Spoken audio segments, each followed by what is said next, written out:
তাহলে রিজিকের মালিক কে? আল্লাহ। রিজিকের মালিক আল্লাহ। সবসময় আল্লাহকে বিশ্বাস করবেন, নামাজ পড়বেন। না কয়টা ইনকাম আছে? কি 40 টাকা ইনকাম করছেন?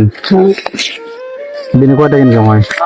আল্লাহ যা দেয় এইসব করেছে। আর দিনে 100, 150, 200 এরকমই সংসার চলে আপনার? কি 1-1.5 টাকার কেউ নাই তাহলে? কেউ নাই। তো প্রিয় বন্ধুরা দেখেন, একজন মানুষের মায়ের কেউ নাই দেখার, একটা ছেলে ছিল, ছেলেটাও মারা গেছে।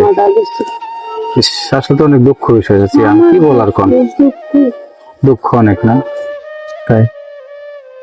আমার দুঃখ নাই না। এই যে, খুশি হয়েছেন আপনি? খুশি হয়েছেন? আর 100 দিব? আর 100 দিলে খুশি? খুশি খুশি হয়েছেন আপনি? আপনি কখনো কল্পনা করছেন যে আজকে আপনার 300 টাকা দিবে আপনার একদিন ইনকাম? কেউ কখনো কল্পনা করছেন? তাহলে রিজিকের মালিক কে? আল্লাহ। রিজিকের মালিক আল্লাহ। সবসময় আল্লাহকে বিশ্বাস করবেন, নামাজ পড়বেন। না নামাজ পড়ে আমার যারা ভিডিও গুলো দেখে আমি যে আপনাকে টাকা পয়সা দিই, তাদের জন্য দোয়া করবেন নামাজ পড়ে, ঠিক আছে? আর ছেলের জন্য দোয়া করবেন। দোয়া করি সবসময়। হ্যাঁ, সবসময় দোয়া করবেন আর ভালো থাকবেন সবসময়, যাতে আমি আরো দিতে পারি আপনাদের বেশি বেশি। তো ঠিক আছে, ভালো থাকবেন চাচি। ঠিক আছে, আল্লাহ বস। তাহলে ভালো থাকে না? আচ্ছা যান, আল্লাহ বস।